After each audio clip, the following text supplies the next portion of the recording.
Assalamualaikum warahmatullahi wabarakatuh. Perkenalkan, nama saya Arpa Genda dengan NIM 0515825538 dari Prodi Sistem Informasi. Baik, di sini saya akan mengerjakan tugas 1 Pancasila, yang mana saya mengambil materi proses lahirnya Pancasila, BPUPKI, Piagam Jakarta, PPKI. Oke, baik, di sini saya akan menjelaskan. Selamat menyaksikan. Our Constitution, the Pancasila.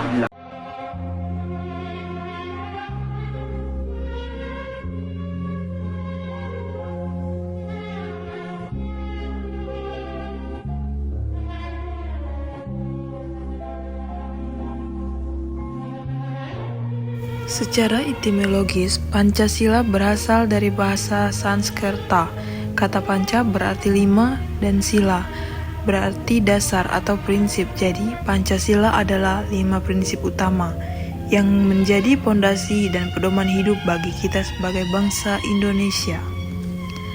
Dengan hadirnya Pancasila, kita punya pedoman untuk menciptakan harmoni di antara berbagai suku, agama, dan budaya yang ada di Indonesia. Prinsip-prinsip ini juga menekankan pentingnya toleransi, gotong royong, dan keadilan sosial. Pancasila benar-benar jadi pilar kokoh dalam menjaga persatuan dan kesatuan bangsa kita. Pancasila lahir melalui proses yang panjang dan melibatkan diskusi serta musyawarah oleh para pendiri bangsa. Gagasan tentang dasar negara Indonesia mulai muncul ketika Jepang mengalami kekalahan dalam Perang Dunia Kedua. Saat itu, Jepang membentuk Badan Penyelidik Usaha-Usaha Persiapan Kemerdekaan Indonesia atau yang disebut BPUPKI pada 29 April 1945 setelah menjanjikan kemerdekaan Indonesia. Tugas utama BPUPKI adalah merumuskan dasar negara yang akan menjadi pondasi bagi Indonesia setelah kemerdekaan. Pada sidang BPUPKI pertama yang berlangsung dari 29 Mei hingga 1 Juni 1945, muncul banyak usulan mengenai dasar negara, termasuk dari 3 tokoh utama, Muhammad Yamin, Supomo, dan Soekarno. Pancasila lahir pada tanggal 1 Juni 1945 dalam pidato yang bersejarah oleh Soekarno.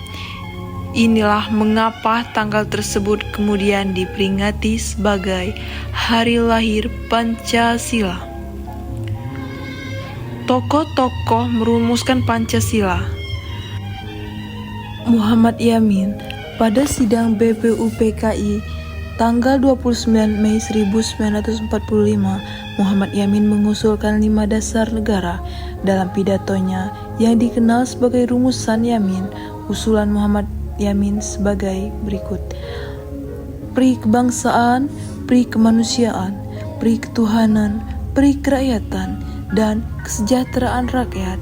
Yamin juga menyusun naskah tertulis yang sedikit berbeda dalam uraiannya, tetapi pada intinya tetap menekankan nilai-nilai kebangsaan, kemanusiaan, dan ketuhanan. Selanjutnya, Supomo sebagai salah satu anggota BPUPKI juga memberikan pandangannya tentang dasar negara dalam pidatonya pada tanggal 31 Mei 1945. Ia lebih menekankan konsep negara integralistik, di mana negara dan rakyat merupakan salah satunya yang tak terpisahkan. Rumusan Pancasila versi Supomo kurang eksplisit dibanding Soekarno dan Yamin, tetapi ide-idenya berkisar pada prinsip persatuan, kekeluargaan, kebudayaan, keadilan sosial, dan ketuhanan. Pada tanggal 1 Juni 1945, Soekarno juga menyampaikan pidato yang memperkenalkan 5 prinsip dasar yang ia beri nama Pancasila. 5 prinsip dasar tersebut kebangsaan Indonesia Raya, internasionalisme dan perikemanusiaan, mufakat dan demokrasi, kesejahteraan sosial, dan ketuhanan yang berkebudayaan. Soekarno juga menyarankan bahwa kelima sila ini bisa diringkas menjadi trisila, tiga sila, atau bahkan eka sila, satu sila, yaitu gotong royong yang merupakan nilai inti Pancasila. Setelah usulan dari para tokoh, BPUPKI membentuk sebuah panitia kecil yang dikenal sebagai Panitia 9 yang bertugas untuk merumuskan naskah dasar negara. Panitia ini terdiri dari 9 anggota, yakni Soekarno, Muhammad Hatta, Muhammad Yamin, Ahmad Subarjo, Agus Salim, Abi Kusno, Djokrosojoso, Wahid Hasyim, Abdul Kahar Muzakir, dan Maramis. Setelah diskusi dan usulan-usulan tersebut, Panitia 9 yang dibentuk oleh BPUPKI menghasilkan Piagam Jakarta pada 22 Juni 1945 yang merupakan rumusan awal dari Pancasila. Dalam Piagam Jakarta, 5 sila yang dirumuskan adalah sebagai berikut. Ketuhanan dan kewajiban menjalankan syariat Islam bagi pemeluknya, kemanusiaan yang adil dan beradab, persatuan Indonesia, kerakyatan yang dipimpin oleh hikmat kebijaksanaan dalam permusyawaratan perwakilan, keadilan sosial bagi seluruh rakyat Indonesia.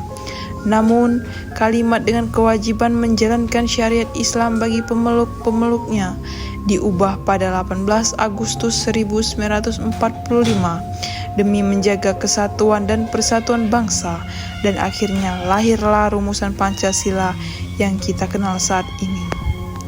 Setelah perdebatan dan penyesuaian Pancasila akhirnya disahkan dalam sidang Panitia Persiapan Kemerdekaan Indonesia atau yang disebut dengan PPKI pada 18 Agustus 1945 dengan rumusan sebagai berikut. 1. Ketuhanan yang Maha Esa. 2. Kemanusiaan yang adil dan beradab. 3. Persatuan Indonesia. 4. Kerakyatan yang dipimpin oleh hikmat kebijaksanaan dalam permusyawaratan perwakilan. 5. Keadilan sosial bagi seluruh rakyat Indonesia. Rumusan inilah yang menjadi dasar negara Indonesia hingga sekarang. Dalam lambang Pancasila terdapat beberapa simbol. Arti setiap simbol dalam lambang Pancasila. Padi dan kapas melambangkan kebutuhan pokok manusia, yaitu pangan padi dan sandang kapas. Pohon beringin melambangkan tempat berteduh dan berlindung bagi seluruh rakyat Indonesia. Kepala benteng, hewan yang suka berkumpul, melambangkan musyawarah benteng dijadikan simbol untuk sila keempat. Rantai melambangkan mata rantai yang sambung menyambung, yang berarti manusia sebagai makhluk sosial yang saling membutuhkan. Bintang melambangkan cahaya atau sinar Tuhan yang dipancarkan ke seluruh rakyat Indonesia.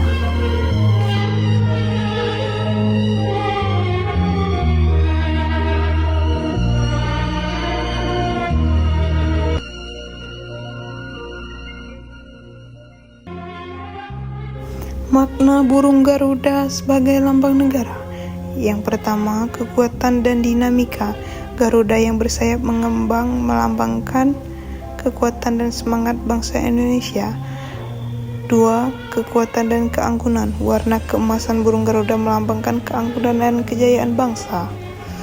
Bhinneka Tunggal Ika. Cengkraman kedua kaki Garuda pada pita putih bertulisan Bhinneka Tunggal Ika melambangkan kekuatan persatuan bangsa yang memiliki keberagaman suku, budaya, dan agama. Kematangan dan kesetiaan. Dalam mitologi, Garuda juga dikenal sangat menyayangi ibunya, yang menginspirasi dipilihnya Garuda sebagai simbol keberanian, kebajikan, dan kesetiaan. Burung ini menjadi cerminan jati diri bangsa yang kuat dan teguh. Sekian video dari saya. Semoga videonya bermanfaat dan bisa menjadi bahan pertimbangan kepada tutor untuk memberikan nilai semaksimal mungkin. Saya akhiri, wabillahi taufiq wal hidayah. Wassalamualaikum warahmatullahi wabarakatuh. Terima kasih.